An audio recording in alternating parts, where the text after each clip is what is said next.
मजदूर एकता मजदूर एकता मजदूर एकता मजदूर एकता। अंदर जा रहे हैं। हेलो सर, माता की कहाँ से पहुँचे आप? माता की कहाँ से पहुँचे आप? वंदे मातरम। कहाँ से पहुँचे आप? BSES दिल्ली। भारतीय मजदूर संघ, यहाँ पर उपस्थित सभी मजदूर संघ के वरिष्ठ कार्यकर्ता, पूर्व कार्यकर्ता, सद्य कार्यकर्ता, अन्य विचारों के मजदूर संगठनों को चलाने वाले सभी मित्रगण, यहाँ पर उपस्थित और पर्दे पर इसको अपने अपने स्थान से देखने सुनने वाले सभी मजदूर संघ के कार्यकर्ताओं को नमस्कार।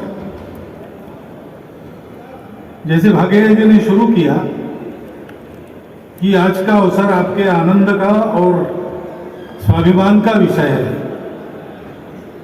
वो तो बात सही है। दत्तोपंत जी बताते थे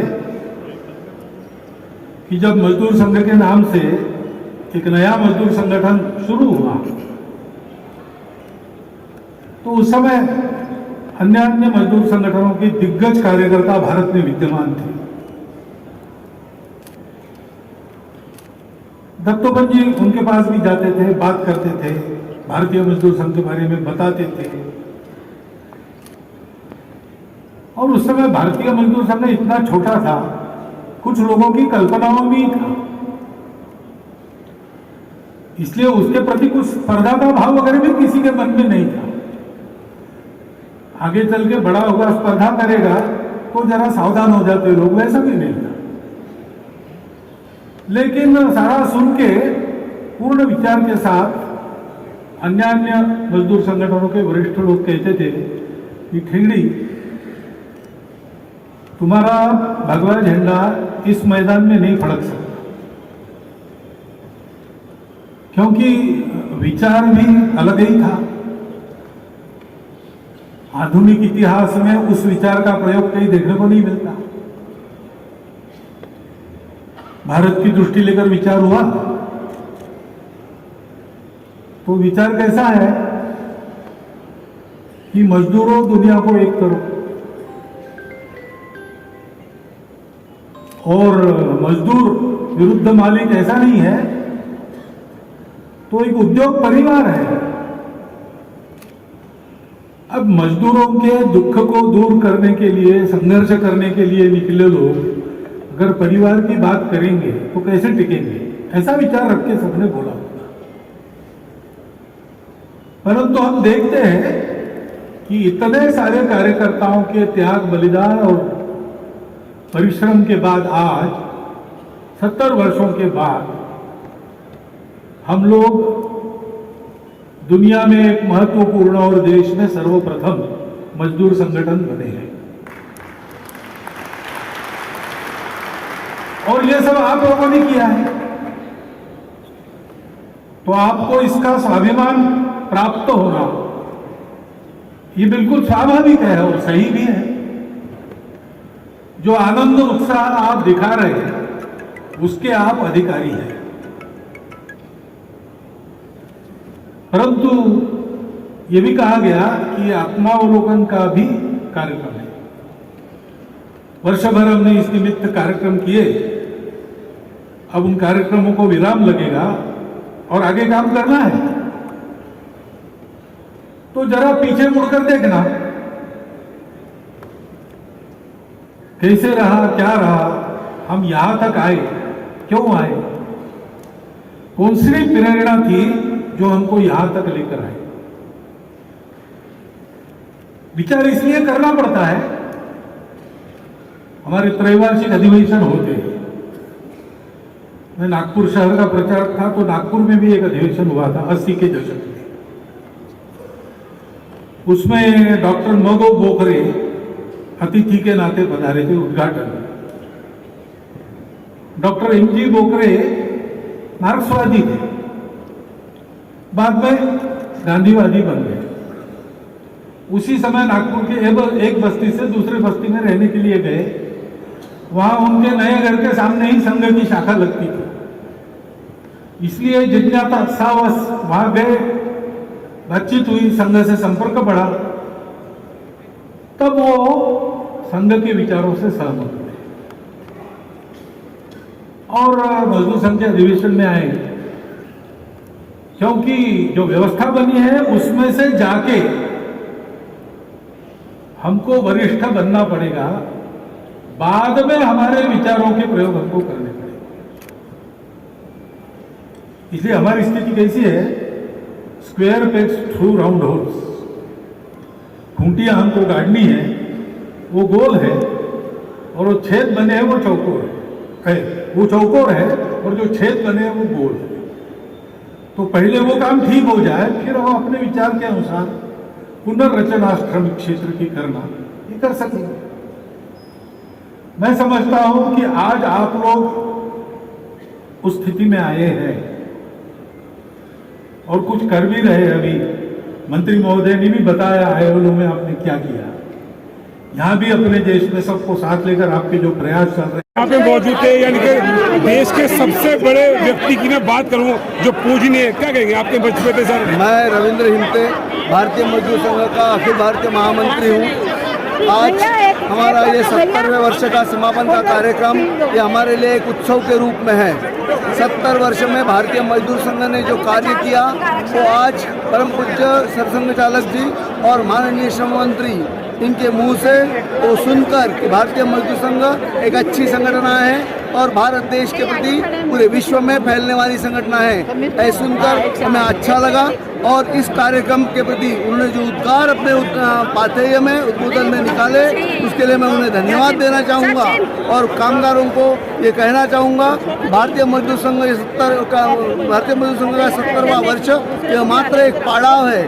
हमारा लक्ष्य हमारा 100 वर्ष की तरफ है और पूरे विश्व में फैलना ये हमारा लक्ष्य है। सर संचालक जी बोल रहे थे, जो आगे की बात बोल रहे थे कि कैसे बढ़ाना है, टेक्नोलॉजी भी जरूरी है, बहुत सारी चीजें जरूरी है, तो कैसे आप जो आपका जो पड़ाव था और आगे आपको बढ़ना है, तो क्या रणनीति रहेगी आपकी मजदूरों के लिए, कामगारों के लिए? सर तकनीकी दृष्टि से भी हमने कार्य शुरू कर दिया है, शोध कार्य भी शुरू कर दिया है। दत्तोपंत ठेंगड़ी फाउंडेशन के माध्यम से हजारों वर्ष पूर्व से जो शुक्र नीति, नारद नीति, इनमें जो सुविधाएं कामगारों को दी गई है उसका भी अभ्यास हम कर रहे हैं और यही सारी माध्यमों को लेते हुए भारत देश को और भारत देश के कामगारों को आगे बढ़ाने का कार्य भारतीय मजदूर संघ करेगा। हम देखते हैं असंगठित जो मजदूर होते हैं उनकी वो रूपरेखा नहीं, कोई सरकारी नौकरी नहीं, तो किस तरह से उनको मतलब लाभ दिखते जो असंगठित मजदूर हैं, ताकि जो भविष्य भी जो सर भी बात करें 40 साल का कोई व्यक्ति काम करता है तो उसको भी मतलब मिलनी चाहिए, मतलब आगे के लिए, तो क्या करेंगे उसने जो ऐसा संगठित मजदूर? देश में 7% जो है वो संगठित है और बाकी 9% मजदूर जो है वो संगठित क्षेत्र में कार्य कर रहा है। हमारा उस क्षेत्र के प्रति पूरी तरह से समर्पित होगा और हम उस क्षेत्र के कामगारों को न्याय दिलाने का पूरा कार्य करेंगे। अच्छा, जो लोग क्या करेंगे जो लोग आपके संगठन के लोग आए हैं कैसा धन्यवाद करें उनका, सब क्या कहना चाहिए उनके लिए? मैं उन सारे कार्यकर्ताओं का जो देश भर से यहाँ पर आए हैं, प्रमुख कार्यकर्ता है, उन्हें धन्यवाद देना चाहूँगा कि जो इतने दूर दराज से केरल से लेकर कश्मीर तक यहाँ पर आए हैं और कच्छ से लेकर कोयराम तक यहाँ पर पहुँचे हैं और कोयमा तक यहाँ पर पहुँचे हैं, उन सबको धन्यवाद देना चाहूँगा। और इसी तरीके से हर कार्यकर्ता भारतीय मजदूर संघ के कार्य के प्रति जुटा रहे, भारतीय मजदूर को अपना संघ को अपना समर्थन दे, इतना ही विश्वास व्यक्त करते हुए मैं अपने शब्द को विराम देता हूँ। क्या कहेंगे मैम, कहाँ से आप? मैं नोएडा से आई हूँ भाई साहब। क्या आपका क्या पता है? मैं ऑल इंडिया PSCNC में संगठन मंत्री हूँ और गेल के यूनियन में गेल एम्प्लॉइज एसोसिएशन में ज्वाइंट सेक्रेटरी।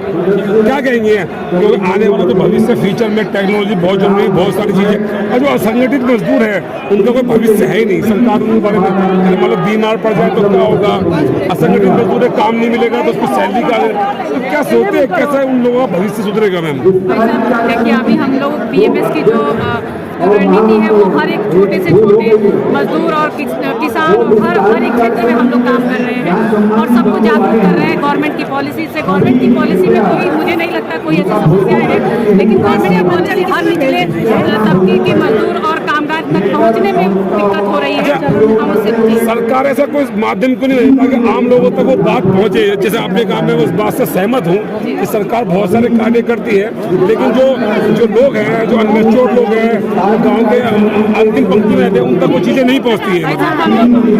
हम लोग इसीलिए मजदूर संघ हर एक इंसान तक, हर एक आखिरी इंसान तक हम लोग पहुंचने की कोशिश कर रहे हैं।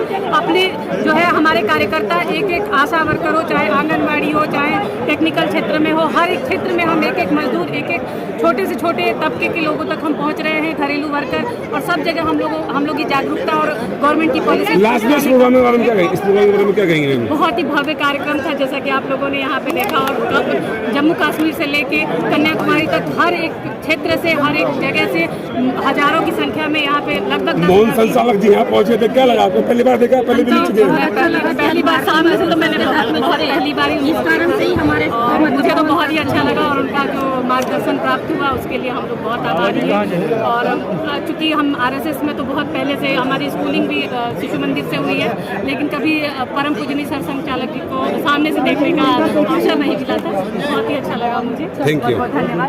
Thank you. हम आसाम प्रदेश से हैं। क्या कहेंगे? आज दिल्ली के भव्य इंदिरा गांधी स्टेडियम में प्रोग्राम था, क्या कहेंगे सर? ये हमारा जो 70 पुरुष हमारे संपूर्ण हुए हैं।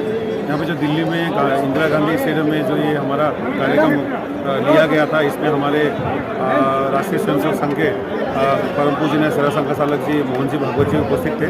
उन्होंने हमारा मार्गदर्शन किया है, और हम यही से बताना चाहते हैं कि आज 70 वर्ष के उपरांत भारतीय मजदूर संघ देश का सबसे बड़ा संख्या वाला आपका ट्रेड यूनियन बन गया है, और ये हम राष्ट्रीय हित, उद्योग हित और श्रमिक हित लेके हम काम करते हैं। अभी मैं बात देख रहा था, मैं बात सुन रहा, मुझे बहुत अच्छी भी लगी कि असंगठित जो मजदूर है उनके बारे में बात हो रही है। हम देखते हैं कि जैसे कि एक लेबर मजदूर है, माइग्रेंट वर्कर्स है, वो काम पे जाएगा तो उसको सैलरी मिलेगी, नहीं जाएगा तो नहीं मिलती। तो सरकार की ऐसी क्या पॉलिसी बननी चाहिए ताकि अगर उसको जैसे शिक्षा, स्वास्थ्य, बहुत सारी चीज़ें उसको मिला, वो काम पे ना जाए तो वो उसको खाने के जो मतलब ना हो। अभी भारत सरकार द्वारा जो 4 लेबर कोड आ रहे हैं, उसमें से जो दूसरा वाला कोड है जिसमें सोशल सिक्योरिटी वाला कोड है, उसमें हम असंगठित क्षेत्र के जो भी गिग वर्कर्स हैं उनके सोशल सिक्योरिटी को प्रोटेक्शन देने के लिए एक प्रावधान लिया जा रहा है।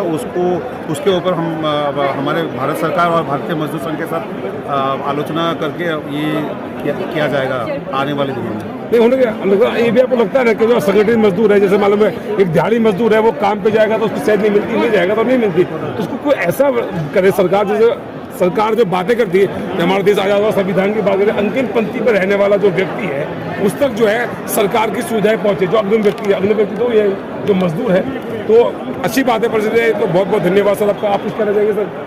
आपका आंसर साथ में? मैं सुमित सिंघल, प्रदेश महामंत्री भारतीय। ये वाला है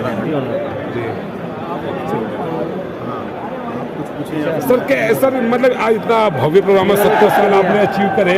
मेरा सवाल फिर वहीं पे अटका हुआ है कि जो असंगठित मजदूर है, जैसे हम देखते हैं आप गांव में रहते हैं, यहाँ छोटा मोटा दिहाड़ी का काम कराते हैं, लेबर को ले आते हैं, तो वो लोग लेबर जो काम करती है तो भी आप तनख्वाह उनको सरकार नहीं, तो उनके लिए कुछ सरकार ऐसा करे ताकि अगर वो